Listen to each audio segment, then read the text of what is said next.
Hi, so in this lecture, we'll be talking about the essential steps for launching a new business. And the first thing we're going to start off with is the entrepreneurship opportunity and the business idea. The entrepreneurship opportunity is the individual aspiration to create a new product or service, and the business idea is the concept that can be used for financial gain that is usually centered on the product or the service that can be offered for money.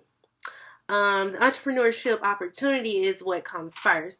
The opportunity is the problem, and the business idea is more of your solution.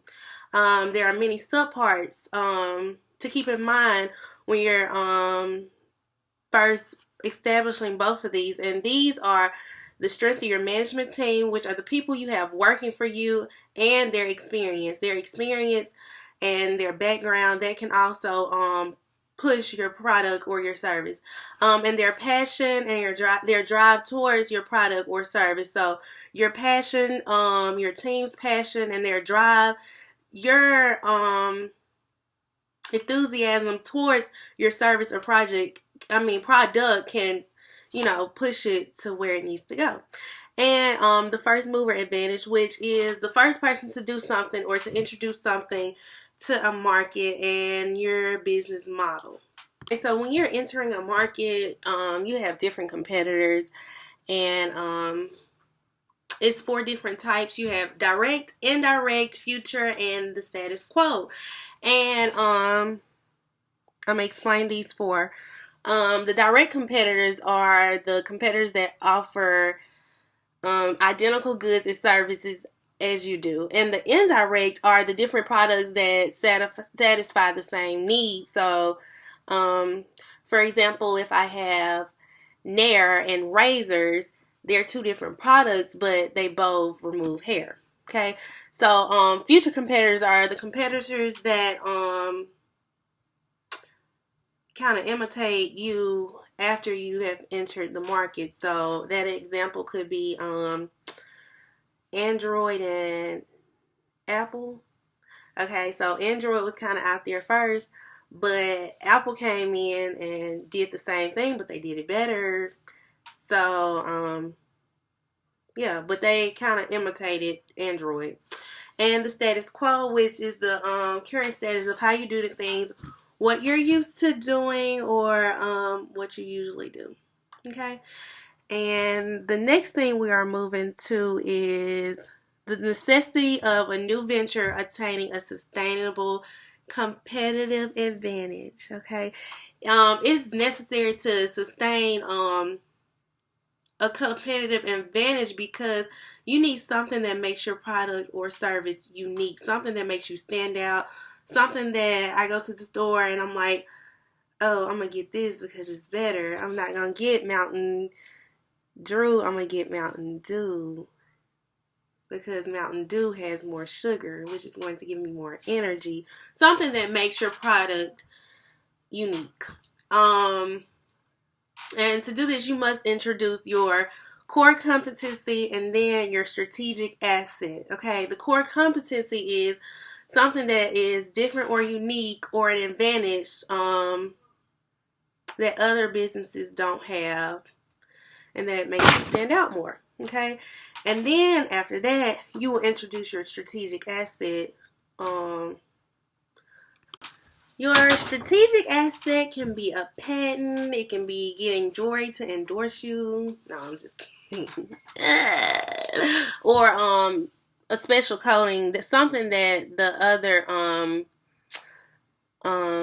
business in the market don't have. That's just like if I have a bar and it's on the beach versus a bar that's in the middle of a downtown area, then who would kind of get, who has the advantage? Especially if I'm trying to versus, okay, that wasn't a good example. If I have a bar with a pool versus a bar with a beach, who would get more customers? The bar with the beach. Okay? All right. When entering a market, there are different barriers that can hurt a new venture, and those barriers can be product differentiation, capital requirements, or economies to scale. And economies to scale is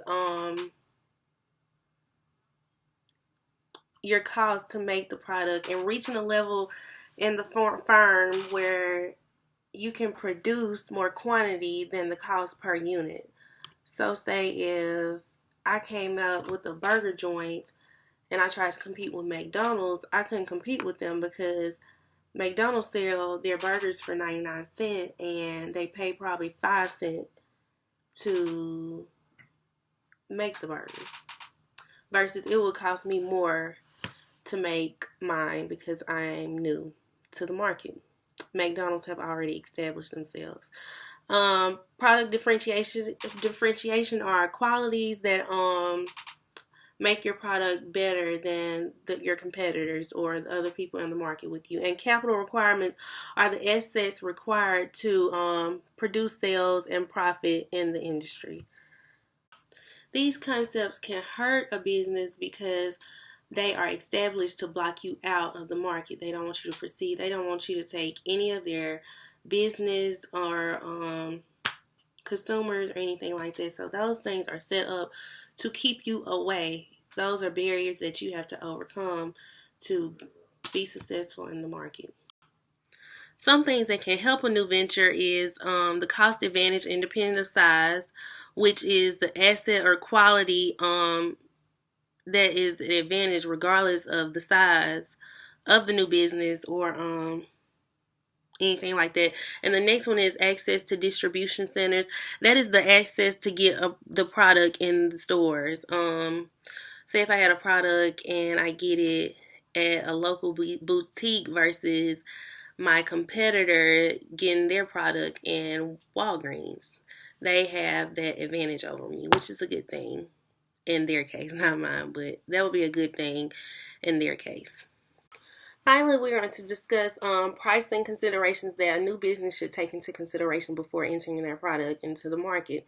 And the first is the differentiation strategy, which is better than what makes your product better than all the competitors in a way that is important to your consumers. And the second is the price quality attribution, which is when a customer associates a lower cost with lower quality and they associate a higher cost with higher and better quality.